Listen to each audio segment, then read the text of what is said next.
Hi, and welcome back to Metasquare. I'm Nate Barsetti, Virtual Event Production Lead here at Meta. Thank you for joining us for the Carmack Q&A. John is joined by a group of developers from our Launchpad, Start, and Growth programs. So let's go join the conversation. All right. So, hi, everyone. I'm happy to be here. And while we've already had some chat going on before, I am at your disposal for as long as you have questions now, or until my headset battery dies. So. Thanks so much for joining us, John. Hello. Yeah, all right. I don't know how we're going to go around here. Who's moderating or starting?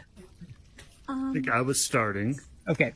Yes. So I'll kick it off. My name is AJ. I run Odin Softworks. We're one of the Launchpad participants. Current project that we're working on now is kind of the intersection of a game like Skyrim with, the Dungeons and Dragons mechanics really realized in VR, but also done as a co-op multiplayer.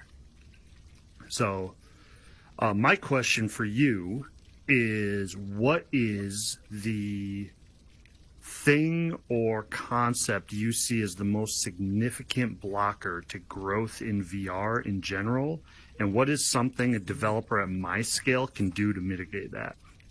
So I really don't think there are any showstoppers for VR success at scale now. I think we have enough examples and existence proofs of things going out and getting really good mainstream acceptance, where things like Beat Saber and Supernatural, where you just drop those on somebody's head and it pretty much works.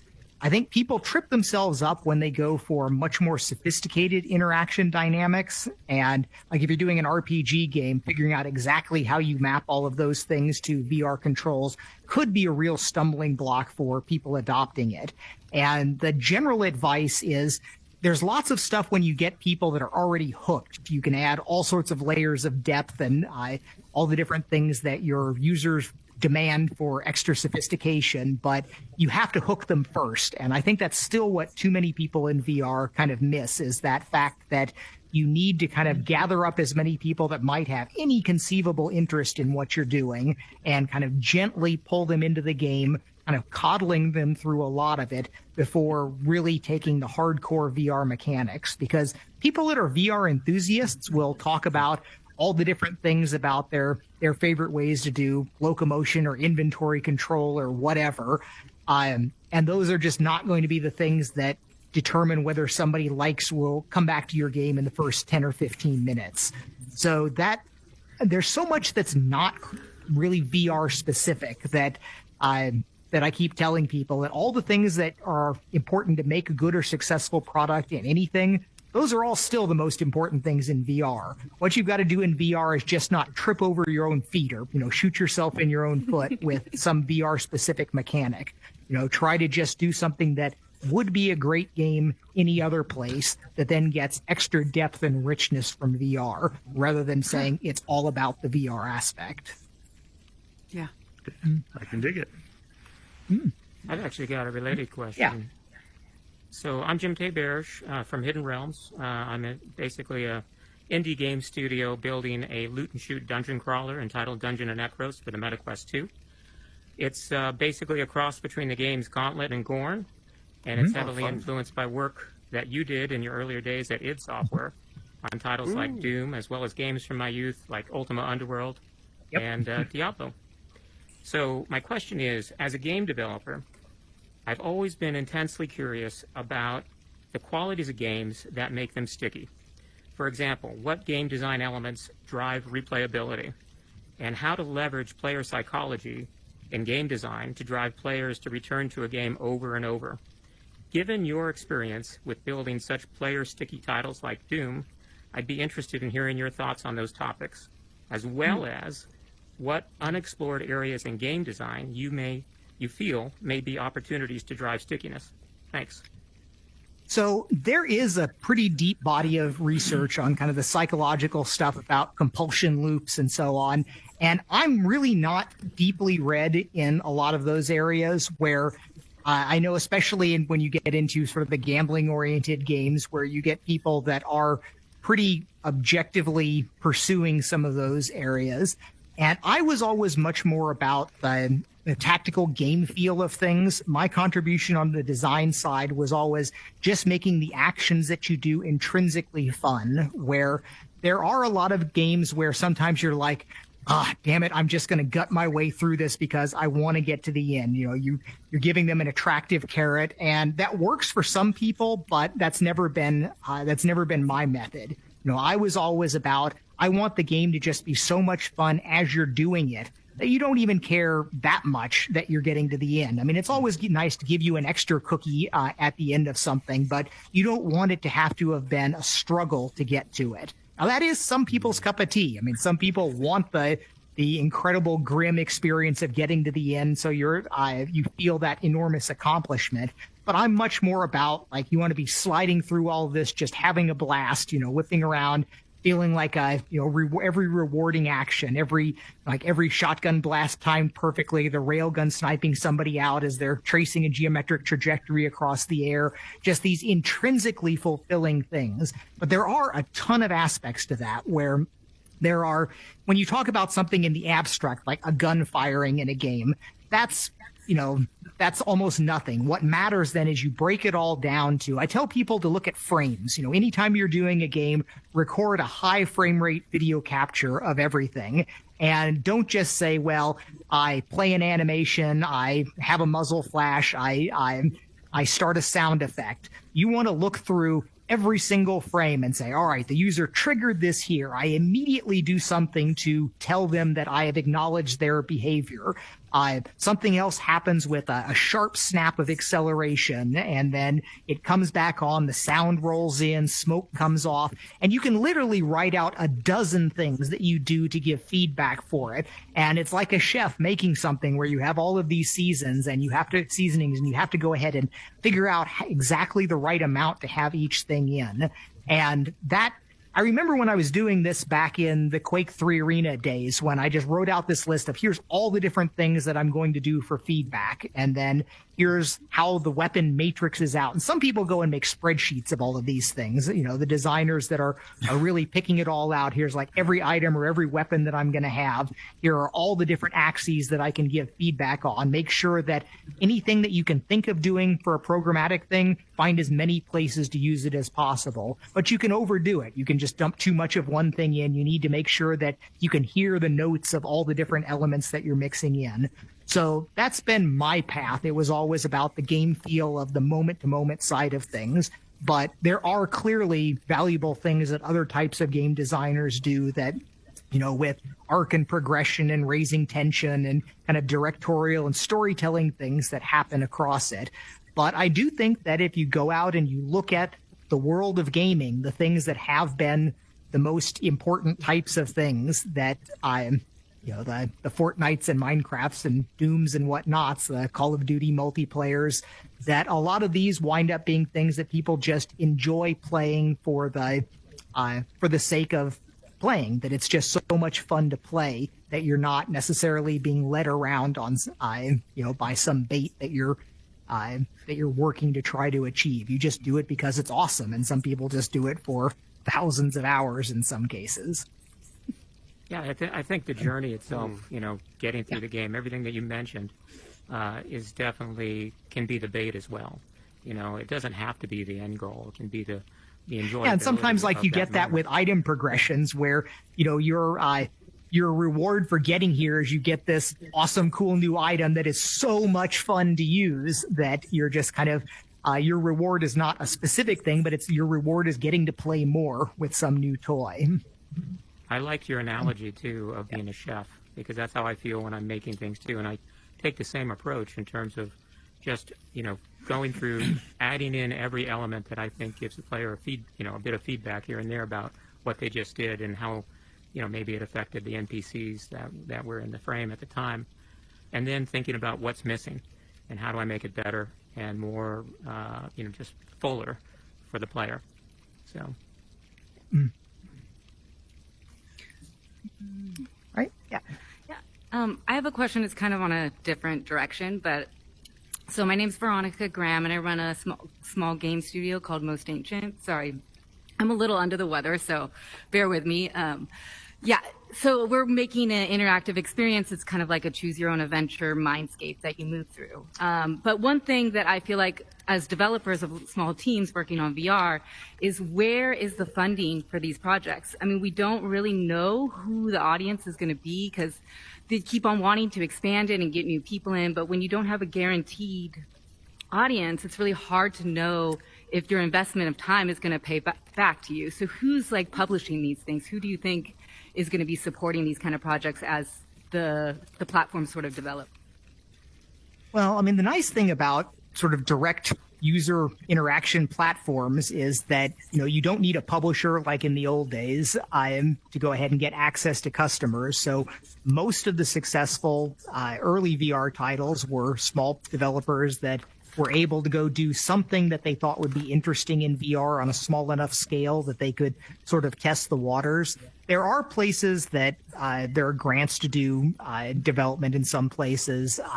Oculus or Meta has support for some cases, but people that look at a traditional game development project and it's like, well, where can I go raise $10 million to build my VR game? That's not really around.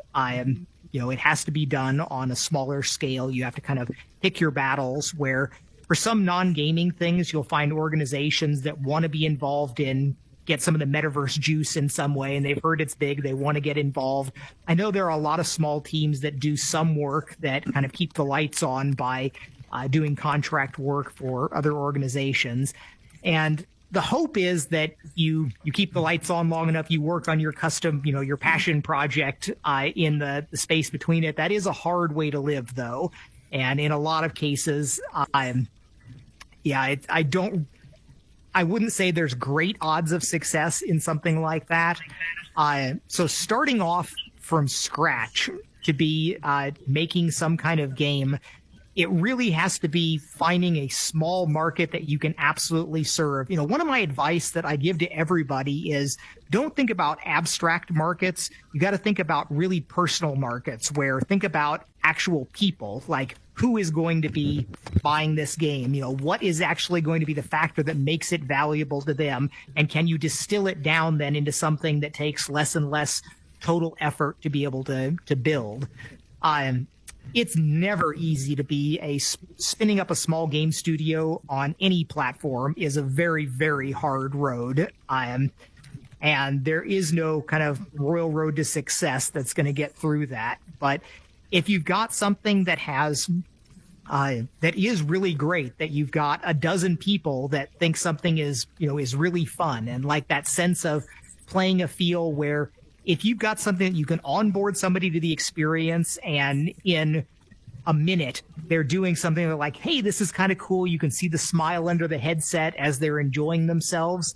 That's a path that you can then start trying to leverage, go to some of the people that are funding the projects. And, the people that are running these projects, they are used to seeing an incredible slush pile of really, really mediocre stuff in a lot of ways. And so if you can rise above that by having something that's it's better to be very, very self-contained and concise and just have some little hint of magic in it than to have some really rough mess that's large scale and open.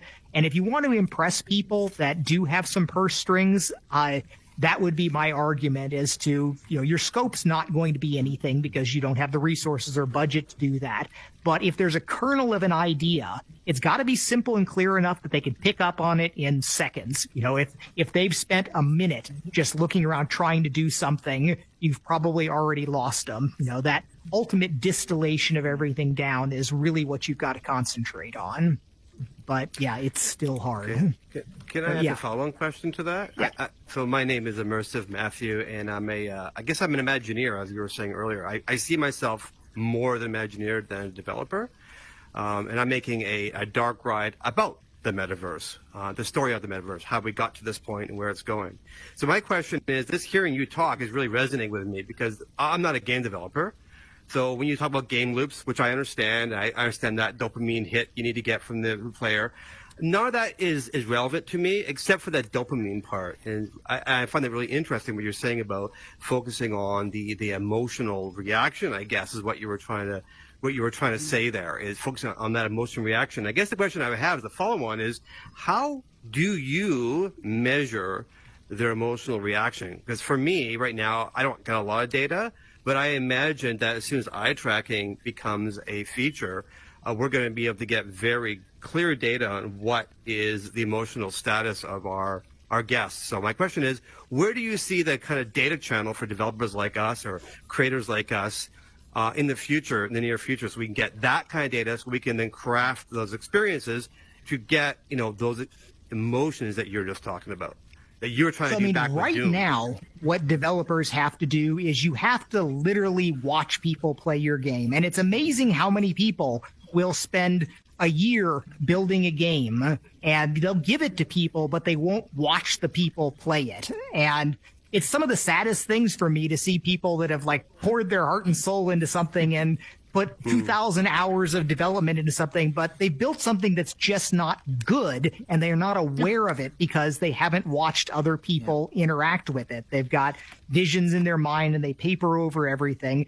But watching people and watching their faces, seeing when somebody, you've got something in a game when somebody clicks the button, does that, and they just get that smile, whether it's, a grim smile of accomplishment there or just a smile of glee that they just saw something amazing. If they're just playing your game and afterwards they're like, yeah, it was okay. It's that was kind of fun. If you never got a rise out of them, then your game doesn't have the real magical spark that's going to take it to broad levels. Now, in the future, this idea of using the eye and face tracking to collect that kind of joy at scale, I actually don't know where we are with that. We have a bunch of issues with privacy about how much of the tracking data is going to be available. Clearly, we have to make that possible to skin an avatar, that you have to be able to get that. So if you're rendering avatars and you've got that information, you should be able to pull that out. But that seems like something that should be generally valuable, of kind of a happiness sentiment that we're extracting from eye and face data, which we totally should be able to do. I'm not aware of what the status of internal research on that is, but it sounds like something that would be a good idea for us to have. But we've got the issue again where these, on Quest Pro is going to be a niche product compared to Quest 2 in the mainstream.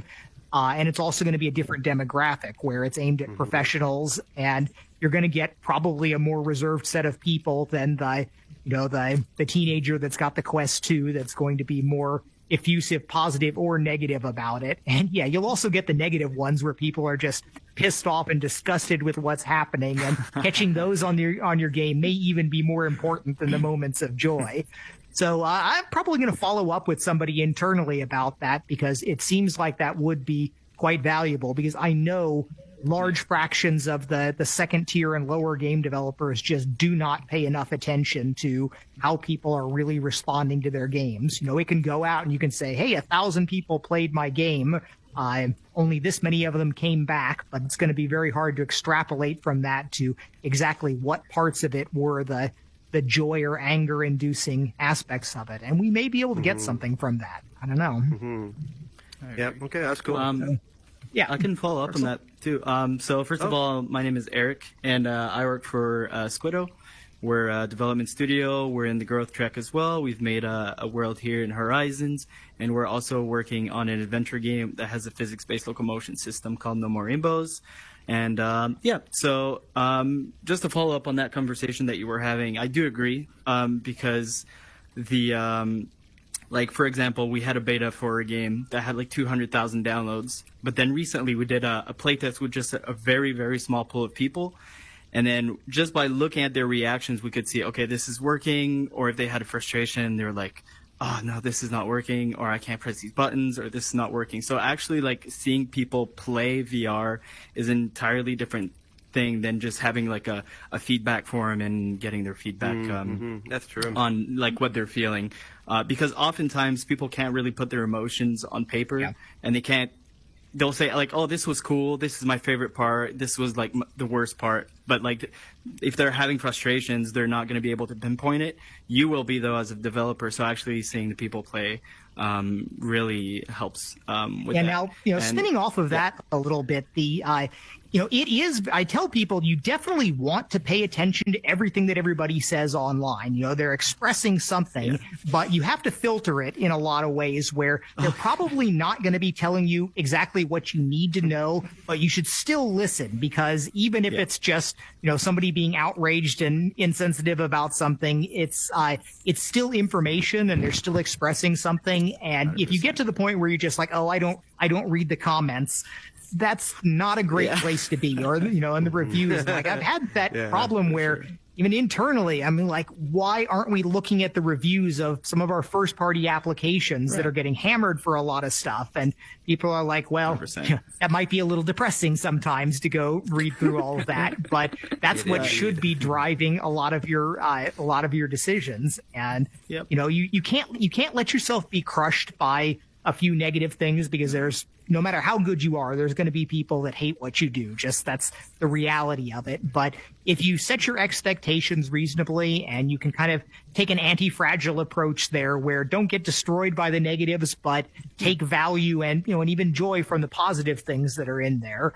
And if you're at a point where your product isn't getting any of the positive stuff, you've probably made the wrong product. You need to be able to have some kernel to kind of grow off of. And I tell people to follow the gradient of user value, where you've got to find something. If you've just landed at a random point in design space, it's like, this is all terrible. But as soon as you find somebody that had some positive reaction, there's a signal there, and you can start kind of tacking your design over into that direction.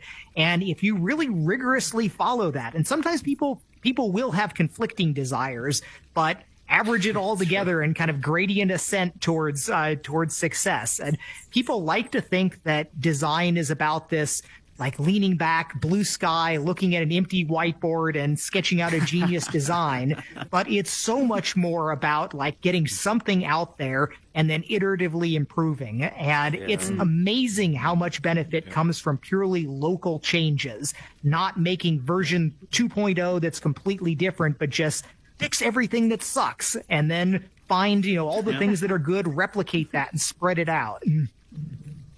Yeah. It's a good one. So, I wanted to follow up on the topic you mentioned of conflicting designs. My name's Shinami Michaels. I was in the Horizon growth track. I built a world called Hanami, which is a cherry blossom viewing world where you can go cherry blossom viewing in Japan anywhere at any time. It's sort of my love letter to that experience. And there's also a dragon because it's VR. And I wanted to, I've been wanting to ask about how, sorry, I wrote down the question so I wouldn't get too long-winded, how Horizon Worlds will balance the need to support new users who come on and create some of the most interesting experiences I've had, because they're coming in with really strong emotional stories that aren't games, but they're strong narrative experiences. And Horizon Worlds makes it so accessible for them to do that and just jump into spatial 3D creation, with also allowing 3D meshes to come in, which seems to indicate that it will raise the skill level needed to be a creator, and also what people's expectations will be for the experience.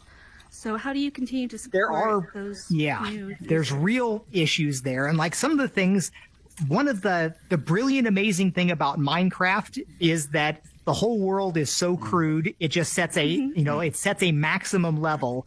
And I saw this going through the whole history of the video games that I was involved with, where a lot of people would look back and say that the original Quake 1 was the golden age of game modding because everything was crude. You had limits. Nobody could do something ultra amazing. And so there was all this amazing creative stuff because people would try out new game modes, make crazy items and do things like that. But then every generation after that, the graphics got more sophisticated, everything got better and more polished, and it got harder and harder for people to make game mods that kind of seemed relevant next to the commercial offerings, until in the later years, the people that were still doing game modding in first-person shooters, they were basically professional development teams that were still just operating in the amateur space. And seeing, especially Minecraft, but also now Roblox, the fact that having quality upper limits has some surprising benefits on the creative side of things. And the fact that these are such enormously successful titles shows that it can still be possible to have very, very large scale success without this pushing the limits on AAA quality. But like I was saying earlier, we're still fighting this issue where in my Twitter feed after my talk, I had somebody going, what is this PS2 graphics stuff, talking about how Horizon and the avatars looked there. So you have this strong tension. It's like, oh no, we have to make the graphics look better. And you're right that professional triangle modeling will it will look much better. You can make the new Lord of the Rings environment in home looks amazing, and Horizon could just import that and you could have a world that looks like that, which is a very different style than what we've got here. And I don't have an answer for this. I'm not really on the Horizon team. I think that they have a huge challenge in a lot of ways with what they're trying to do, because they're trying to be everything for everyone. You want it to be a place for everyone, but not all design directions are reconcilable. In some ways you have to kind of pick a style. So I do keep saying I've had criticisms of a lot of aspects of Horizon, but I like our current avatars. I'm trying to tell people, it's like, don't rush for the next revolution of all of these things. Take what we've got and just nail down the quality on all this dynamically for everything. And so from creators, you'll always be able to create new things anywhere, but that problem of how will the community receive it is a real issue. I don't know what what to do about that, but I hope that it can be made so easy to get into that you don't talk to the Horizon community, the Horizon gaming community in some way. You're just talking to anybody that got a new VR headset that doesn't have the preconceived notions of what's going to be in there. And then we need to make it just super easy to get into these as bite-sized experiences, because the process of getting into Horizon and finding something, is a challenge. And there's people talk about the funnel, where getting a user to even be aware that you exist is step one, and then getting them to actually get into the application, load your experience, then actually try to experience it. So there's a lot more that I think we can do on the platform level, so that the behavior we'd like it to have is be like a website. There is no web design guide that everybody follows. There's everything in the world, everything under the sun exists on the web, and there are some retro sites that are still done by hand in Notepad, and then there's things that are built in, all the latest frameworks and construction sets for things. So hopefully the experiences in VR can be like that. Whether Horizon as a single application can cover all of that, or if we get other things in WebXR experiences that become easier for people to do. There's some things there, but they have a lot more serious kind of polish and professionalism challenges on mobile than they do on PC. So I'm sorry, a lot of these questions I don't have perfect answers that give you necessarily actionable stuff here, because these are the real messy world of trying to build, especially entertainment applications, where if we're talking strictly technical stuff, I can be like, okay, you do this with your vertexes, this with your shaders, and we just get it done, and this is objectively better. But the design questions are hard, because it's a whole world of different tastes, and we have specific limitations and things that we have to deal with here. But I do think I still hold out pretty good hope that VR can have this, the simple first-time user just create something where you get a little bit of that poetic beauty, where it might not have a lot in it, but there's just something with the composition there that gives you a little moment of peace or appreciation for something.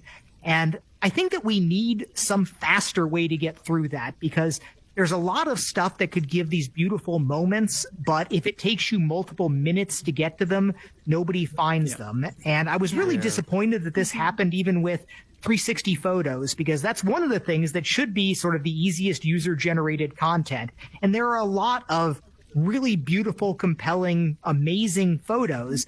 And we don't even have an app for viewing that anymore, because we never got a lot of support on the 360 Photos app.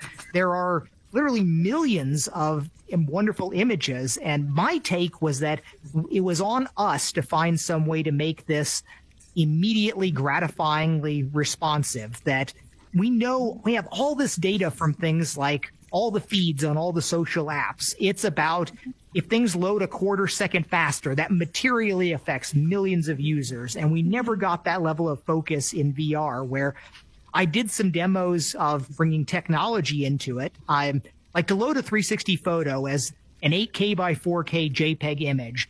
You load that in, it just takes multiple seconds to load, multiple seconds to decode, and then, a half second to upload before you finally render something. And there are paths around that. Like I did a demo of using the video encoding technology. Instead of like encoding a video, I made a separate a separate iframe for every image. And I had all these giant images that I could decode in 15 milliseconds a piece. And it was amazing. I had this huge view and I had a controller, and as fast as I could tap the buttons, it could like show these brand new full frame, views for everything. And I try to get things like that into our mainstream applications, but these are twitchy, low level, technically optimized things where the teams, they want to be able to just say, let's grab the library that's used in the Facebook app and pull things over here. I've done this with photos and videos, and they don't stay on live in the main line. I need to get more buy-in from developers, but I think that's the path. I think that we could imagine apps, whether it's things like static environments, static models, WebXR experiences, or Horizon Worlds, which would be probably the hardest of them to do that. But if you could get to the point where you see something interesting, I want Explore when you land in VR to be like a feed. There's interesting stuff there, and you want to just be able to tap on it. And we can kind of do that with video, 360 videos now. It's only a few seconds to start a 360 video. But if we could get more of the experiences like that, we can be kind of close with the Quillustrations, some of those cool animations, and there's some interesting work that people do as creators with those. But it's so much harder to do with a big WebXR experience, or even worse, a Horizon World, because so much infrastructure needs to be loaded in. I've got ideas and plans of attacks for how we could make it 10 times faster, but they're not near-term things. Yeah. Oh, you're mute. Are you muted there? You're muted. Yeah. Oh, okay. Oh, I still can't hear you. Uh-oh. No. I saw the mute go off and on there. Uh-oh. Well, we go on to somebody else here. And if we hear you, if you get your audio working, we'll come back to it. All right, in the corner there. Yeah, I talked to you briefly at Connect 6 in 2019 and asked you a bit about an old timer. Welcome back. of processor development. I wanted to follow up now that it's 2022. Do you think that the state of mobile processors will ever approach what we see now in PC, more powerful processors? Given that we're I actually think it literally will never hit the level of like your modern, even previous generation VR. Previous generation high-end GPU, CPU.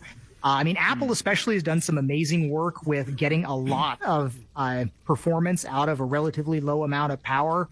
But we know where we are with all the different nodes, and we're going to continue to get faster. But we're not going to get 50 times faster. We're going to wind up getting, it's like, okay, we're 30% more each generation. That compounds up a lot. That winds up being real performance when you're 4 or 5 generations down the road. So like when I first brought up Gear VR on mobile, I was using a Samsung Galaxy S6. It had a 2-core processor at the time. And, now we're running on an 8-core processor at a much higher frequency with, more stuff going on. But it's still probably not a full order of magnitude more performant than that. And that was 8 to 9 years ago at this point. In the next decade, we might get another order of magnitude of performance, but it's going to be tailing off by then. And I think probably not. We wind up being power and thermal limited, and we're seeing that at the very highest end where the latest cutting edge nodes on GPUs, where now they're getting a lot of the performance just by pushing more power into it. Seeing a GPU taking 700 watts now, Crazy. where we're doing a little bit of that on Quest Pro. We're pumping more power into it to get more stuff out of it. We didn't get really better silicon at that point. We just got a better cooling system on it. We can turn more power into heat without causing a problem with the headset. So, no, we're still riding a track of improvement, but it is probably never going to get to the point where people are on the PC today. It's just mobiles. It's always possible we get some amazing breakthrough. I'd be the happiest person in the world if something comes along and we just dramatically improve all of our CPU stuff. But it looks like we're slowly tailing down. Every win is very hard fought. We're going to get more. The next XR2 G2 sort of in development, CPU faster, GPU faster, dedicated VR hardware. But it's not going to be magic. And that's why I keep telling people you got to care about performance now. There was a period kind of in the 90s, you're making game devs and you could make something and be like, oh, this is not really fast enough, but you just slip your schedule a little bit. The new processors come out, get adopted really fast, and you're kind of saved by that. And that's not really happening so much man, here. I was counting on that. Yeah, you get your 30% performance boost, not your it's twice as fast as as what it was. There is some hope that dedicated custom hardware winds up. You can still potentially get an order of magnitude improvement by specializing things very carefully. But it's not as easy as most people think, where so much of the work that we might want to do, even in computer vision type things, it's still lots of multiply adds, and the GPUs are pretty good at doing the multiply adds. You get a factor of 2 by going to systolic arrays for things instead of things that are sort of independently thread scheduled. But unless you start going to lower precisions on things, where that's possible in VR, like all the stuff that we're doing here, everything here is rendered in shaders with floating point, probably 16-bit floating point if they know what they were doing. But all of this really could be done back with NVIDIA register combiners in the late 90s with like 10 or 12-bit fixed precision. No programming through it. So we could get more pixels per second out of a given watt by removing some of the features that we love, but it's going to be trade-offs. It's not going to be free. If anything, I kind of think graphics almost jumped to floating point calculation sooner than they needed to. It made it nice and easy to program things, but a lot of performance was given up for that, and we could choose to claw some of that back today if we wanted to, but I've got no signs that any of the major vendors are actually going in that direction. Can I ask a question about the hardware? Well, let me get one person over here first. Yeah. Hi, John. I'm Ryan Canuel. I run a company, Petrichor, in the Boston area. And so we actually do a lot of work in augmented reality. And so we're really excited about the full color pass-through on the Quest Pro and all the things that you can do with that. I wanted to ask for that, what's some of the things that you're most excited about for full color pass-through and that technology? And what are some of the things that you really hope to see developers do with that? So I'm really not the MR booster. Internally at the company, I really am about the immersive virtual reality being the thing that is the unique value for it. MR and AR, the imaginary magical headset that you wear all the time that just annotates your world around you, that's going to be great. It's still not on the horizon. As far as what you would do with the headset on your head, moving around your house or office, augmenting the surfaces that way, I think it is a great way to build today the apps that we hope that we'll have tomorrow on magical AR headsets. But I'm a little skeptical of the value proposition for people, where a lot of the things are it's like, hey, this is cool that I've got this now in my real world, but is your real world better than the virtual world? To me, always a lot of the pitch was that you can put on the headset and be in a cooler place than you are in real life, that you should be able to do it better. And just seeing real life filtered through the limited quality of the cameras and the rendering process, it's not clear to me that that's that's a pure good there. Now there's going to be some work environments where you want to do that, but even with the higher resolution cameras and the color, it's still there are artifacts, there are things you have to deal with there. It's not nearly as clear as just kind of peeking down out the sides or down below with that. But I am totally prepared to be proven wrong. I'm not dogmatic about this, but I have yet to see the the example of the application that's just like, oh, everybody's going to want to do this. I think people that are excited about the future of AR rather than the present of AR today that are excited about this, and then people just experimenting, and maybe somebody's going to hit on something that's just freaking amazing. I do not rule it out, but I don't know what it is myself. Sure. That's a good point. Yeah. Hi, John. I'm Konrad from Fusion Play. We're sitting in Leipzig, Germany, so it's late in the evening, or very early in the morning already. We're doing VR games since 2016 now, working together with Oculus and now Meta.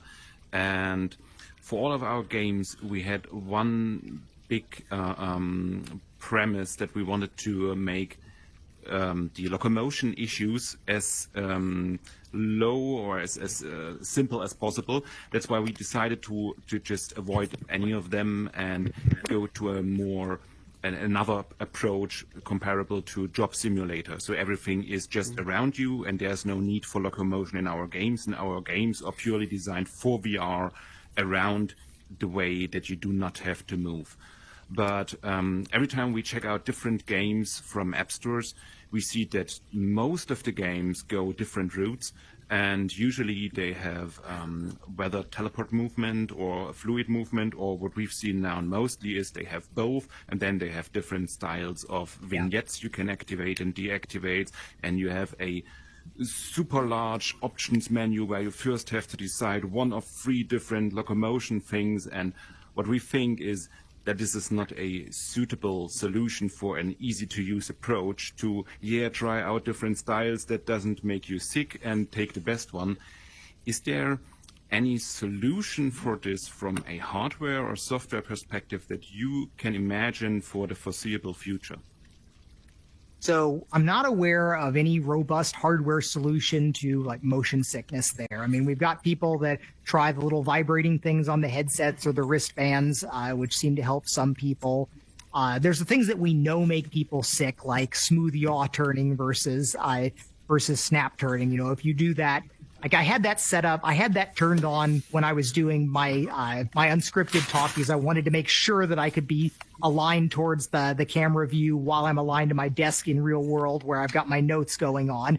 And just walking around a little bit with that, I'm like, oh, this doesn't feel good. I'm going to close my eyes when I'm doing large turns, but I wanted that fine granularity, which does point where Horizon should have something less than the 15-degree turn. I should at least have an option of doing like a 5-degree turn or something for that.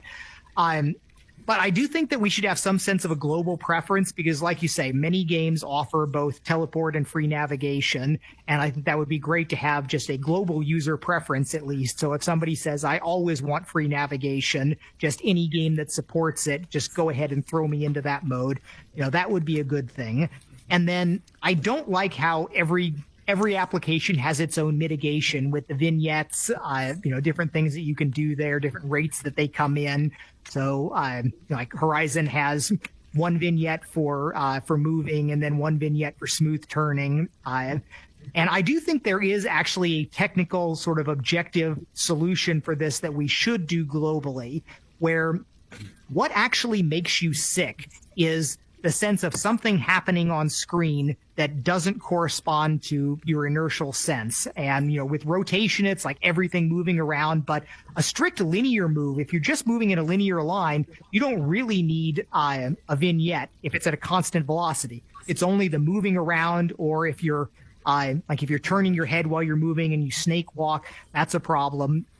But this factor of things where there's a discrepancy between the inertial frame and your rendering frame, that's an objectively calculatable thing where if you have a depth map, you can look at anything in your view and go frame to frame, like how did this move and how did the user's actual head move. And I think that we should have the option of doing that at a system level where you would have to submit a depth buffer, which is an extra cost. There's things that I'd like to do where we could make that a subsample depth buffer so it's not as big of a hit. But you have to submit something else to the compositor and then just say, we are going to let the user set a threshold, and then if any game, any experience, any motion, if it's submitting depth buffers, we do a uniform system level comfort mitigation there. And it could be better than anything anybody's doing now because it would be properly depth aware. Because, for instance, if you're in an outdoor area and you've got a skybox all over you and you're just looking around like that, there is no comfort issue no matter how, you move around, because there's no local thing moving. It's just a constant velocity. And you would not want to have a vignette come in at all. But as soon as you walk right up and you have a wall next to your head, every little motion that's not head motion is going to have that huge surface right next to you doing very disturbing things, and that entire thing should be vignetted out. It really should be depth aware, not just, oh, you're moving, let's fade something in from the side. So I would love to do that at a system level. But again, no applications are submitting depth buffers right now. We do have an interface for it. It's in there in the OpenXR spec, but it would cost a good chunk of performance right now to resolve the depth buffers. So we would probably have to couple this with some way of getting subsample depth buffers on Resolve to make it really worthwhile. But I think that would be a genuine positive thing for the entire system experience, to just say, we handle it. Just set this extra flag when you resolve and when you submit your buffers, and 20 different applications could then behave in the exact same way. We could spend a lot of time on our psychological research of different things about, we could deep mine the data, and then all games would automatically benefit from it, rather than just taking the sort of best practice of, oh, do some kind of vignette when you move right now. Yeah. So I can talk a little bit about that, because our game uses special physics locomotion system where you move with your entire arms. And when playtesting, we found that users don't have as much motion sickness as compared to playing games with a joystick. Do you think games that use more of the body, or not only games, but maybe apps as well, if we can find a use for the locomotion, but do you think that moving more body parts has a positive effect on reducing motion sickness, perhaps? It clearly does help. And I remember people talking about, Gorilla Tag is one of the obvious things. People are really hustling around with their arms, but when you've got some body motion tied to it, your brain gives you a lot more leeway.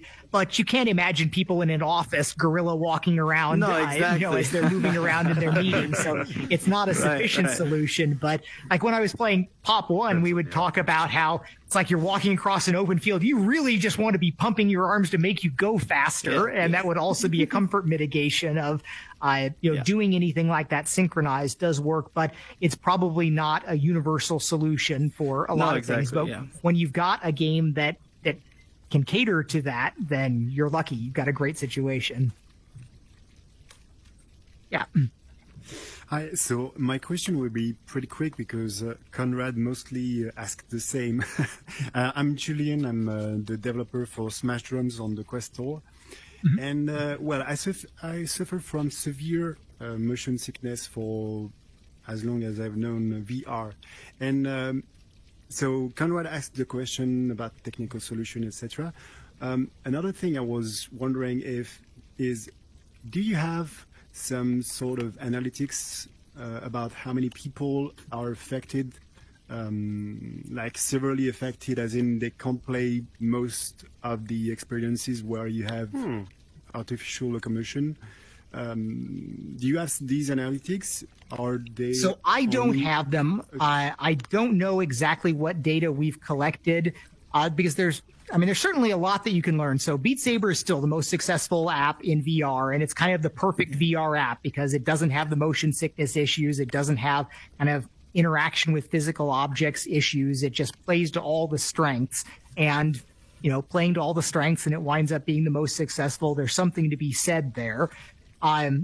The games that do have a lot of locomotion, you have games with a little bit of locomotion, like VR Chat, Rec Room, and Horizon, where you kind of, if you move around to a position, you get here, those by far the most minutes are being spent in applications like that, where people do move around a little bit, but the moving's not usually the thing. It's kind of moving to get to a place, and that has the most users, the most minutes that are in environments like that. But no, that's another thing that we probably could use the eye and face tracking to, in addition to sentiment, start getting that sense of like, oh, I'm not feeling good, and getting some real data about that. Yeah, that would be good. Yeah, because it's a real thing. I mean, I played, like to check out like how App Spacework was working on things. I played a little bit of Green Hell just a couple days ago, and that's a free navigation, moving around thing. And I mean, it probably didn't help that I was carefully looking at the artifacts moving back and forth with App Space Warp, but yeah, I was feeling a little off after I played that for a little while, and that's still a problem for VR. But we have stuff that people can do in the VR world, like Beat Saber and teleport moving around to get to your spot in the social things, and that's including the social, that winds up being the majority of everything. But there's also just that hardcore crowd that's just like, gut it out, you got to get your VR legs, this is the game that we want to play. I wouldn't recommend catering to them as your target, unless you know that you got them dialed in and that's the niche that you're aiming at, and that is a big enough niche to support your product, because they're not the majority. I mean, of all the millions of people that have Quest 2s, the hardcore run and gun people that are doing that in VR, they love what they've got. It's a great product for them, but they aren't the majority. But it is also a mistake to say, comfort above all. That was in the early days of Oculus, we were way over-rotated on that, on no uncomfortable experiences. And it was really because Brendan, the CEO of the company, had severe motion sickness problems, and he couldn't play any of those aggressive games. So it was like, all the games have to be playable by the CEO, and in many ways it limited what what the company would do. So it's a mistake to have a hard line there, because it might not be all of the people there, but there's a couple million people that will go do the more aggressive experiences. And if that addressable market is large enough, by all means target them. But if you want to do something that the most people will be able to play and enjoy, then yes, trying to do something that just doesn't involve a lot of the navigation. But it's a question of like, are we, have things like Beat Saber and the fitness applications sort of have that tapped out the space of interesting things to do there? Probably not. The fitness stuff really was a surprise. 5 years ago, we didn't think that nobody really had that on their mind of, we're building this for fitness apps, and now that's some of the more profitable, successful applications that are going on. So if you've got a clever idea and it doesn't need the motion, don't let anybody goad you into adding it if it's not crucial to what you're doing. Thanks. Hey, just checking if my mic's working. Yeah. Yes, it is now. Oh, yeah. You can hear me. Yay! So, what was the problem? What did you do? I switched headsets. So that was the solution. It's actually funny. It affected my question. I think I'm going to ask a different question that will make sense in a moment. But just to quickly introduce myself, I'm Jonathan David Martin. I'm a creative director and producer in VR and AR and documentaries and live performance. And my Oculus Launchpad team and I were creating a narrative VR experience called City of Sand. That's an eco-fantasy time-traveling adventure that's inspired by a true story of a town on the Oregon coast that was washed away into the ocean because they made some poor development choices. And yes, cautionary tale that is always seems to be relevant. But my team and I were talking a lot about, as we're building out our world and figuring out how to create something that has elements of game but really wants to be something that is broadly interesting to people who like engaging narratives and stories, about where we can expand into multiplayer, and especially with all the conversations around mixed reality and AR and the possibilities there. We're kind of asking this question of, is there something about WebXR that could be useful for us as we develop this further, to have a version of the gameplay that has a primary player in a headset, but then can also allow other people to be playing maybe on their mobile phones or other devices that just create an easier entry point for people, especially at this point with VR, where you have those people that are really into it, and trying to get other people to kind of get involved and check it out, I've known personally can sometimes be a little bit challenging. And so, in trying to kind of figure out what kind of platform we might want to consider, and probably not right now, but in the 2-3 year, time frame about, weighing the pros that you get with WebXR in terms of accessibility, but then the trade-offs with performance issues versus a dedicated app. And I don't know if that's, something that you can speak on a little bit, but that's one of the kind of things that we're thinking about on a grand scale. So I've yet to see like a WebXR app that I think does a really first class job in being comparable to a VR dedicated application, but it's not impossible. I mean, I know what you can do in WebXR. There's no reason why you can't wring all the performance that you could out of even a Unity, let alone a native application, but it's absolutely good enough to do great things. It's just, in general, the people that are mostly behind the WebXR work are on the PC side, and they tend to just be able to throw lots of resources at it, and then it just runs terrible on mobile, where I've yet to see a WebXR app that consistently holds 72 frames per second and doesn't drop a frame. But did you see today the one of the developer breakout sessions with the web developers?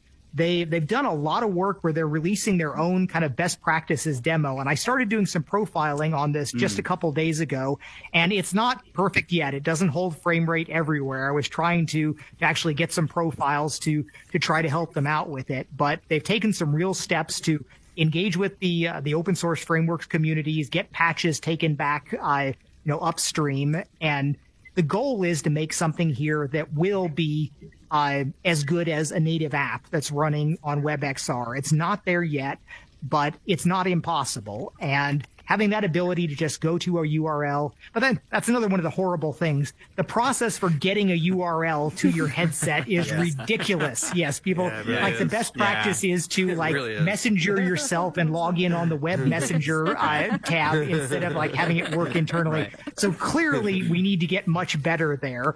But that seems really necessary, right? For the metaverse to really have that permeability between the physical world and the digital world. Yeah. But I do always sing the praises of our browser team. I think that they've done an amazing job with it's a small team, and they're supporting an entire web browser and all the WebXR stuff, and they have really been focused on user value. They're after my own heart there in terms of caring about the users and what they're actually doing. So I think that this keep an eye on this project that they're just releasing as far as good baselines for doing all the basic stuff. But eventually you want to be able to see meta avatars in WebXR, where I think if we had a high performance avatar rendering system that behaved basically like this, or like the way the avatars were in Home, and then you were just about, let's do some crazy WebXR rendering thing in here that I don't want to pull all of Unity in.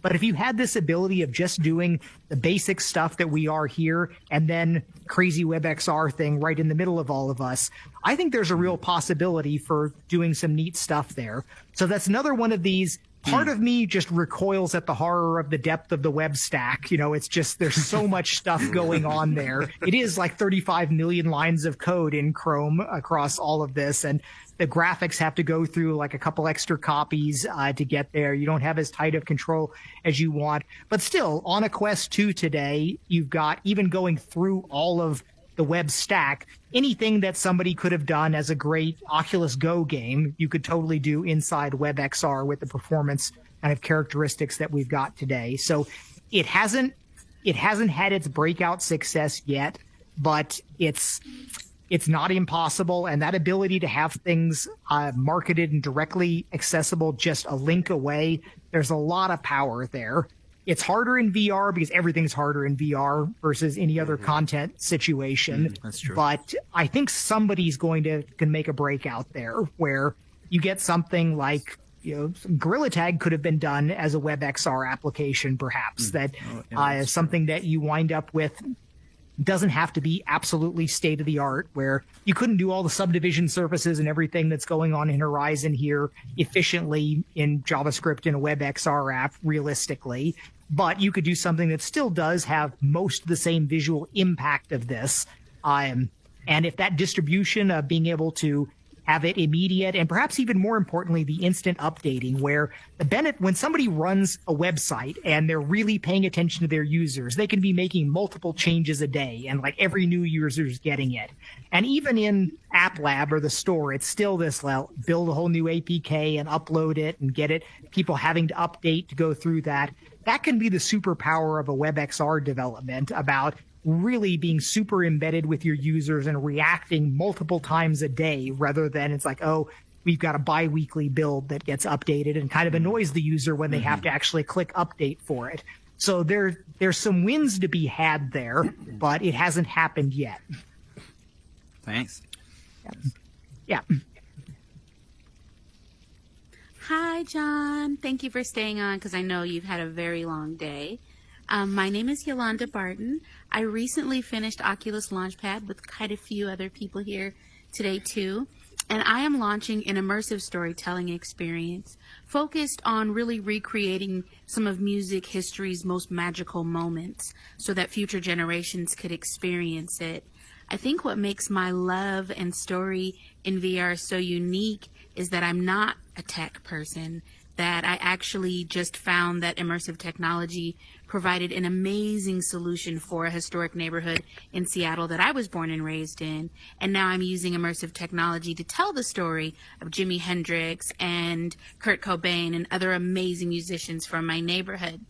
I'm curious how you feel about us non-tech, tech-forward founders who believe in the power of VR, that there's still so many opportunities to unlock this magical tool, and for people who feel like they don't have a place because they're not in tech. Like, what are your thoughts about that, and how can we work together to engage more audiences and uncover their amazing ideas and lived experiences that can help shape the future of VR? So leaning on audio is a great direction, because we have graphics-wise, everybody compares against your latest next-gen consoles and high-end PC space, and you just can't win if you're fighting that battle. But the audio that you can play out of a Quest is as good as anything you can make anywhere. So high-end audio production is also much cheaper than graphics production. You don't need the same sophisticated sets of tools. So something that really leans on the audioscape there is that is a superpower in terms of leverage that you can get versus the super high-end professional developers. So if you've got people that really understand music and audio production and have some basic sense of composition and space and what you want to do in there, and like people that run music shows, they have skills and knowledge about the way people react to lighting, and there's lots of cool stuff that people can learn that are not game developers or VR specialists that have knowledge that can apply really well. And I've yet to see that done as well as I think it can be. I mean, I've seen some like VR shows with some basic lights and things, and sometimes it winds up looking kind of sad and pathetic. It is like, well, this is nowhere near as cool as real life is, while we have the ability of doing things that should be amazingly better than real life. But you do run into the graphics design. I think you're muted right now. You were trying to respond there. Oh, no, I'm not muted. I was just shaking my head because I agree. But so in terms of graphics design, though, is hard. There are the benefit of being Unity based for graphics development is there's huge numbers of communities of people there. And while arguably you can do some better graphics in Unreal, the communities are a lot smaller. You can probably find people that you can get to help with Unity projects. It can be problematic for VR, though, because if they're just most people learn on a PC with an order of magnitude more power. It doesn't matter if it drops frames, and not everyone has the right skill sets to do virtual reality game development.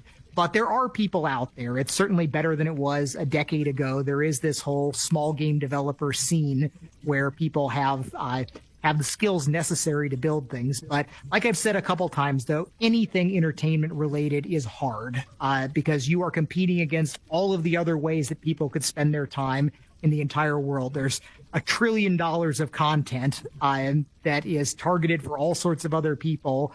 Finding a niche where it's worthwhile for somebody to say, I choose not to spend my time on all this other amazing free stuff in many cases, but I'm going to look at what you've got there. it's back to that funnel and the fish hooks. You've got to be able to find enough people that are going to be interested in this, grab them quickly, don't let them fall out, out of the edge. And so much of that does come from, even if you don't have the skills, if you really pay attention to your users, watch them, watch their facial expressions. Most great programmers, they start off writing the most awful hacks because they're trying to accomplish something. It's not about having the skills and writing a beautiful architecture. It's about like, this thing that I'm working on, this part's busted. This doesn't do the right thing. I'm going to do whatever ugly thing I need to do to make it right, because that's the important thing. So even if you don't have deep skills on things, really, really watch your users, watch what they're doing and how they react, and find out how to make it better. It's like, that may be learning a new skill. It may be trying to just do some ugly, awful hack to just get rid of the wart that's causing them a problem there. But in the end, you can learn anything. If it turns out that you eventually have to learn how to do modeling or audio production or whatever is your non-skill for your title, it's all out there. The information's available. You can learn it, but that can turn into a whole nother career if you learn it in depth. You have to kind of decide where you draw the line on all of it. But if you should be about your user experience, skills, technologies, tools, all of these are just things to help you provide the user value. Don't over-index on like what you have or don't have. Just kind of pick the things where you've got some comparative advantage for being able to build something that makes users smile. Thank you. Yeah. In a related question, I teach VR at a university, and so I'm working with a lot of new developers, and they're using Unity and Oculus, and just getting them set up in the device to deploy the APKs is so challenging. And then every time there's an update, there's so many errors. And I'm just wondering, like, what is the ideal, like, to balance these new features, which is great, how do we create a good development support? Like, what should that look like? The forums, the documentation, that kind of stuff.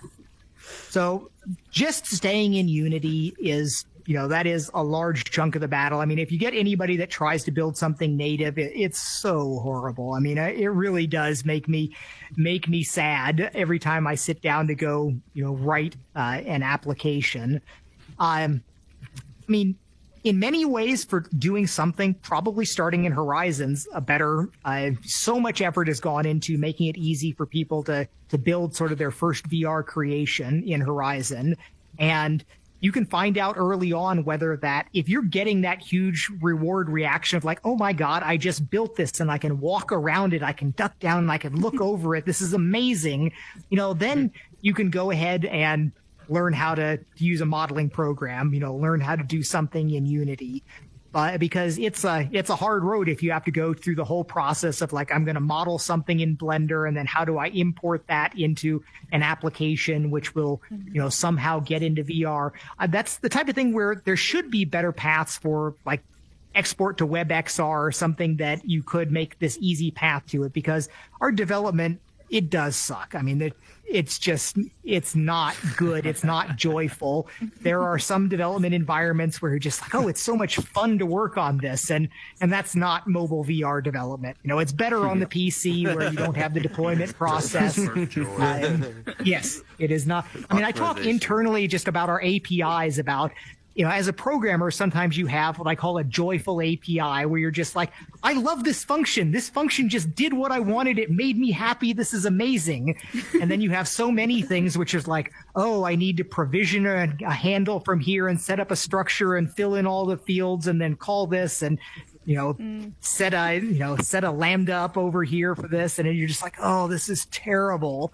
And it's rare to see these joyful APIs or, joyful development environments. It's a problem, but, like I was saying in my talk, though, this idea of like, well, let's just throw it all away and create something new. That's out of the frying pan and into the fire. Then you have to have people learn brand new things. These are terrible things, but at least they're known terrible things. And there are like mitigations and paths that people have around it. So, I hope that it can get better. Like, there are paths for WebXR to make some of these things better. It's slow going on on this, but the browser works well. And if we can get some of that just works well into some of the development stuff, there's probably some value there. It just hasn't really surfaced yet. But for that first creation, probably working in Horizon is a good idea. Just like Minecraft is sort of this gateway for so many people. It's like, oh, I'm creating something. I'm in a 3D world. This is cool. Maybe I want to learn some skills to be able to do something more involved afterwards. Thank you. Nice. All right, I guess I can go with the question. Okay, yeah. So, with the Quest Pro announced today that is more work oriented, it's to focus more people into, spending more time in VR and doing what they need to do inside VR for their work or for meetings and whatnot. How far or how close, maybe, do you think we are? Are you okay, John? Yeah, I was just adjusting my headset, and I wound up accidentally clicking the power button. No problem. Okay. So how far do you think, or maybe how close do you think we are into like being able to do like multitasking in VR, where I can hop into a meeting, have my calendar pop up, or like just doing general multitasking in my Quest Pro without having to like take off my headset and put it back on, go to my computer, go do this, go do that. How close or how far do you think that's we are? Actually getting pretty close, where I am tempted to try it here, but I'm not 100% confident it'll work, but I should be able to just bring up browser while I'm in Horizon here on a Quest Pro. We've been for a couple years building up sort of the infrastructure necessary to let that happen, and we've got enough extra memory on the Quest Pro that we can have multiple apps resident. Now, I want to bring that down to all of the headsets, but so many people bring up the things like, well, if you have Resident Evil up, it's using all of the memory of the Quest. And if you try to bring browser up, something's going to get out of memory killed, and it's going to be a bad user experience. I'm still saying we should make that an experimental option so that people that are in lightweight apps, like, if you're at Beat Saber, you can bring up browser. It should work. But what we really need is a systems level resource support for doing things like paging out GPU textures, so that it would be fine if I was in a Quest 2 and I was here and I wanted to bring up browser. If everybody's textures went down one level of detail while I had browser up, that's a perfectly reasonable thing to do. That would clear up enough memory for all of that to happen. But that requires really deep integration with the graphics driver and the OS and the GPU interrupt managements on things. But it's possible. And like I was saying, I hope that some of our refugee OS developers they've got the skill sets necessary to do some of these things. They may hate working inside the Android system, but I'm hoping that we can get that kind of cool, awesome new technology to work there. Because, that's what I want. I want this ability to instantly pop it up. I want it to be as fast as your phone. I keep harping on this speed where 30-second launches are not okay. It needs to be as quick and intuitive. It needs to be better than that. Like, we used to have this point where several versions ago, at least, inside the any application, when you hit the Oculus button at the time to pop up the Anytime UI, there was a point where that popped up in like 15 milliseconds. It was resident, and it was awesome. And now it takes like a half second, or you click that, it thinks about it, it pops something up, and and all of that. But that I remember thinking that's like, oh, this is just amazing. I click this button and it is there as fast as I can think it, and that's what I want all of these multitasking applications to be.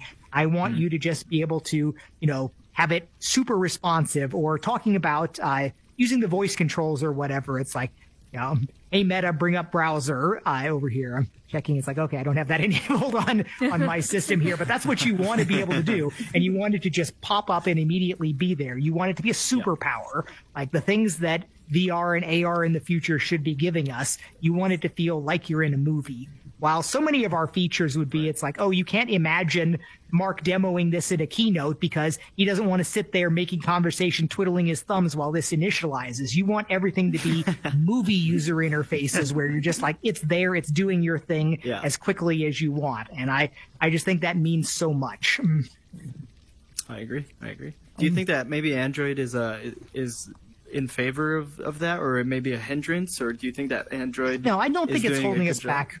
at all. I mean, at the OS level, everything renders to a surface. We project surfaces into VR. That's actually a pretty good path for us in most cases. We have to hack around Android as a harness to get the resolutions and the depth.